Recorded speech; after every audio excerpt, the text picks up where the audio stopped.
ሰላምና ጤና በያላችሁበት ዓለም ዳርቻ ሁሉ ይሁንላችሁ። ከሰሞኑ አልተገናኘንም በአዲስ ትምህርት። በጣም ስራ በዝቶብኝ ትርፍ ሰዓት ስላላገኘው ነው። ከቆይታ በኋላ ተመልሼ መጥቻለሁ። በዚህ ትምህርት ላይ አዲስ ድንቅ መረጃ እነግራችኋለሁ። ስለ ካሮት ይወጣ በቤታችን በቀላሉ የምናገኘው ካሮት ከምግብነት በዘለለ የመድኃኒትነት የፈውስ ባህሪ እንዳለው የሚያሳይ አስደናቂ መረጃ እነግራችኋለሁ። ካሮት የቫይታሚን ኤ ምንጭ ከመሆንና ለዓይናችን ከሚሰጠው ጠቀሜታዎች በራቀና እጅግ ከፍ ባለ ደረጃ ሌሎች በርካታ ጥቅሞችን ሊሰጥ እንደሚችል የሚያሳይ ሳይንስ ላይ መሰረት ያደረጉ ሀሳቦችን እነግራችኋለሁ። ለአብነት ያክል አንደኛ፣ ካሮት የቫይታሚን ኤ ምንጭ ከመሆን ባለፈ በሰውነታችን ውስጥ ለሚከሰቱ በርካታ የበሽታ አይነቶች የስር ምክንያት የሆነውን ኢንፍላሜሽን በብቃት የሚከላከሉ ይህን የሚያስቀሩ በጥቅል ስማቸው ካሮቲኖይድ ተብሎ የሚጠሩ ኬሚካሎችን ይዟል።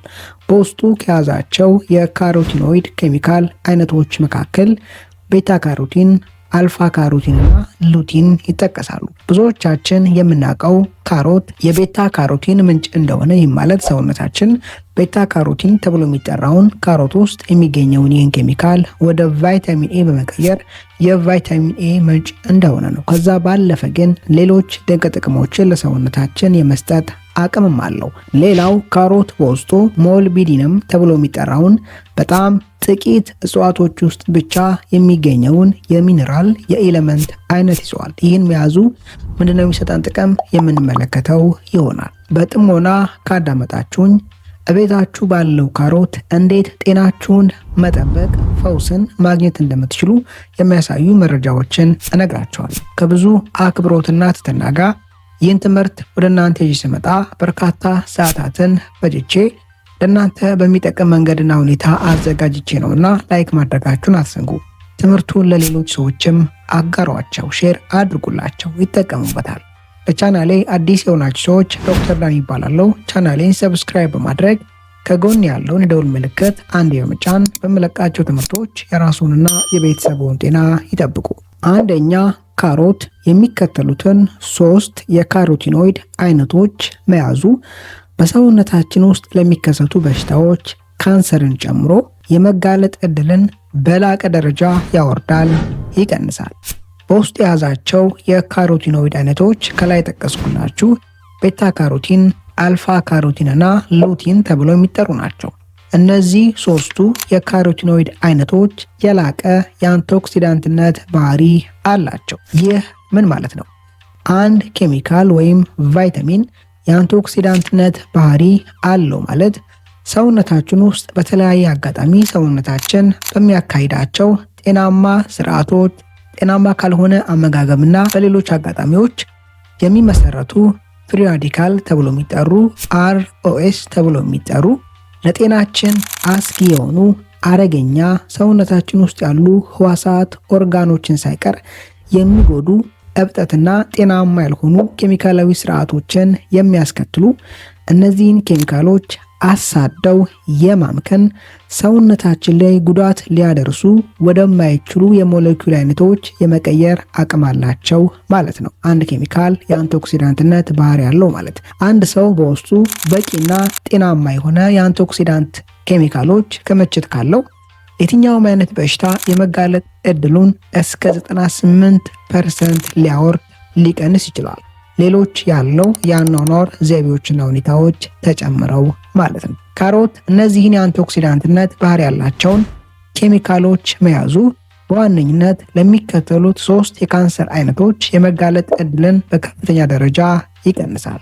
ለሳምባ፣ ለጡትና ለአንጀት ካንሰር። ሁለተኛ፣ ካሮት ለዓይናችን በይበልጥ ደግሞ ለዓይናችን ክፍል ሬቲና ተብሎ ለሚጠራው ለማየታችን አንድን ነገር አይተን ተመልክተን ማገናዘብ እንድንችል ዋስትና ለሆነው ለዓይናችን ክፍል ያለው ጠቀሜታ ከቃላት በላይ ነው። ሬቲና ተብሎ የሚጠራው የዓይናችን ክፍል ከየትኛውም የዓይናችን ክፍሎች ለተለያዩ አደጋዎች ተጋላጭ የሆነ የዓይናችን ክፍል ነው። በይበልጥ ደግሞ ኦክሲዴሽን ተብሎ ለሚጠራው የዓይናችን ክፍልን በከፍተኛ ደረጃ ለሚያጠቃው ለሚጎዳው ኬሚካላዊ ለውጥ የመጋለጥ ዕድሉ የሰፋ ነው።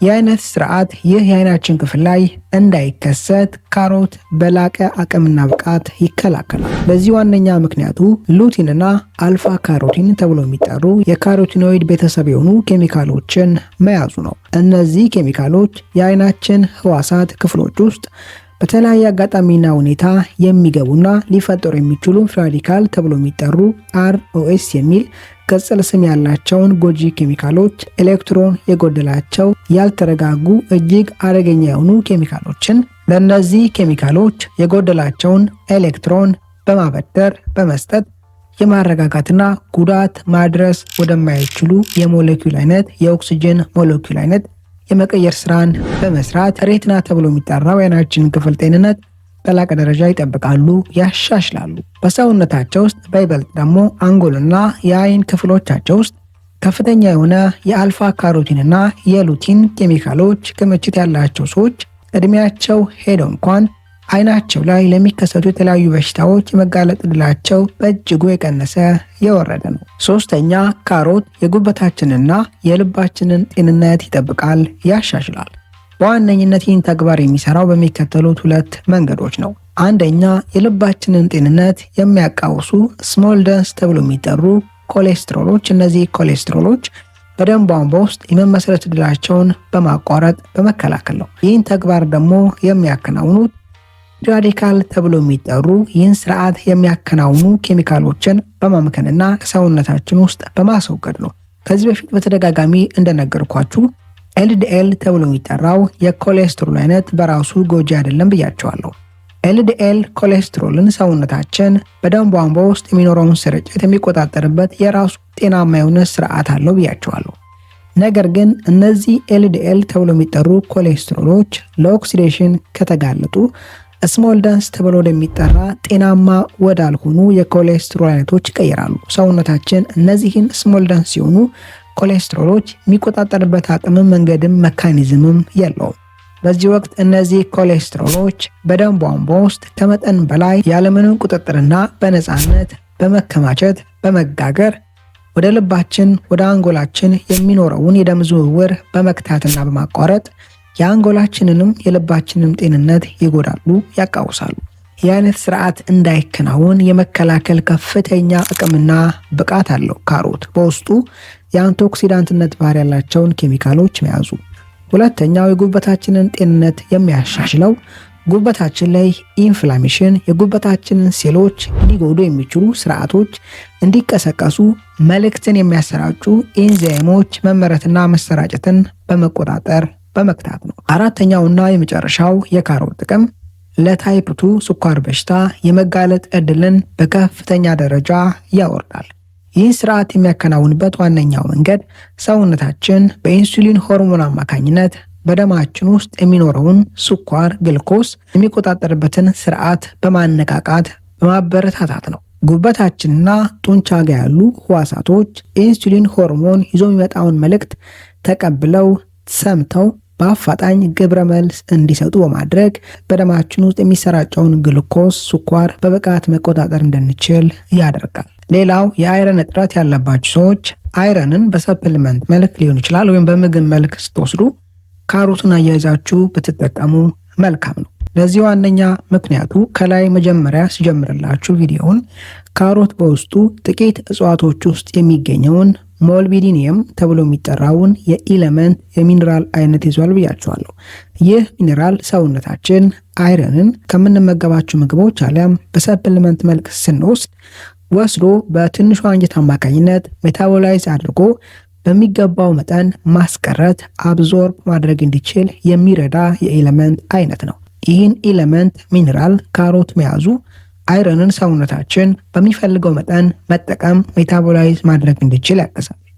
ካሮት ለሰውነታችን የሚሰጠውን ከላይ ጠቀስኳቸውን አስደናቂ ጥቅሞች ማግኘት እንድንችል ዋነኛው ወይም ደግሞ ውጤታማው መንገድ ካሮትን አብስለን ብንመገብ ነው።